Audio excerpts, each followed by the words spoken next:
नमस्कार. जत विधानसभा मतदारसंघातील मायबाप मतदारांनी विधानसभेचा सदस्य म्हणून मला निवडून दिल्याच्या नंतर काही बाबतीमध्ये माझी जबाबदारी वाढलेली आहे. लोकांच्याकडून मोठ्या प्रमाणामध्ये अपेक्षा आहेत.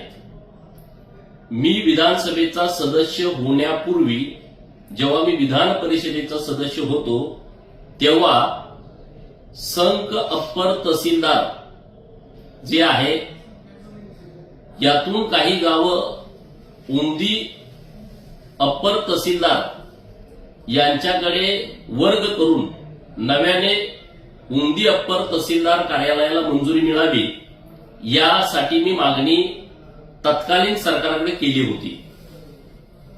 मला वाटतंय मार्च 2024च्या दरम्यान महसूल मंत्री राधाकृष्ण विखे पाटील साहेब यांच्याकडे एक बैठक पण झाली होती आणि त्या बैठकीमध्ये सविस्तरपणे आम्ही मांडणी केली होती. आता ती प्रक्रिया पुढे जाते.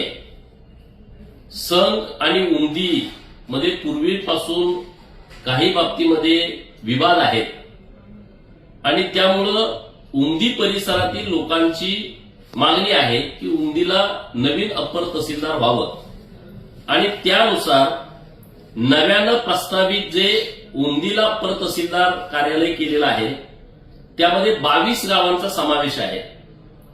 त्यामध्ये उमदी, विठ्ठलवाडी, उटगी, लमाणतांडा, उटगी, निगडी बुद्रुक, सुसलाद, सोनलगी, बुर्गी खुर्द, अक्कळवाडी, माणिकनार, बुर्गी बुद्रुक, बालगाव, हळली, करजगी, वेळोंडगी, जाडरबोबला, सोन्याळ, लकडेवाडी, गिरगाव, लवंगा, गुलगुंजनार, जालिहाळ, बुद्रुक अशी 22 गावं उमदी अप्पर तहसीलमध्ये येत आहेत, प्रस्तावित केलेली आहेत. उमदी अप्पर तहसील कार्यालय निर्माण झाल्याच्या नंतर अप्पर तहसील कार्यालय संक यामध्ये राहणारी गावं 29 आहेत. त्यामध्ये संक, गोंधळेवाडी, खंडनाळ, दरीबडची, लमाणतांडा, दरीबडची, आसंगी तुर्क, कागनरी, मोटेवाडी आसंगी, धुळकरवाडी, अंकलगी, कुलाळवाडी, सिद्धला, जालियाळ खुर्द, पांढरेवाडी, तिकोंडी, पांडोजरी, पारधेवस्ती, करेवाडी तिकोंडी, कोणतेव बोबला, करेवाडी कोणतेव बोबला, मोटेवाडी कोणतेव बोबला, कोणबग्गी, मोरबग्गी, भिवरगी, माडग्याळ, फसफेट, गुड्डापूर, आसंगी, जत आणि तिल्ल्या असे 29 गावांचा समावेश आहे. माझा स्वभाव कोणावरती अन्याय करण्याचा नाही.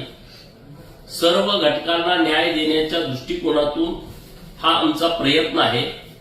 लोकांनी कोणत्याही अफवांवरती विश्वास ठेवू नये. आम्ही जे करेल ते योग्यच करेल. संघमध्ये वेगवेगळी कार्यालय यावीत यासाठीचाही माझा प्रयत्न सुरू आहे आणि त्यातील एक भाग म्हणून एक मोठं हॉस्पिटल आपण सरकारी प्रस्तावित केलेलं आहे. ते पण मंजुरीच्या टप्प्यामध्ये आहे.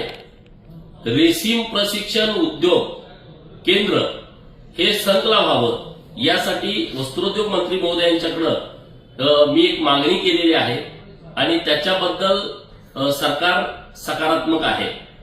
तर अशा पद्धतीचे वेगवेगळे निर्णय राज्य सरकार संघच्या बाबतीमध्ये घेत आहे. तर सर्व विभागातील जनतेला याविषयीची सविस्तर माहिती असावी यासाठी आपल्याशी आज आम्ही बोलतोय.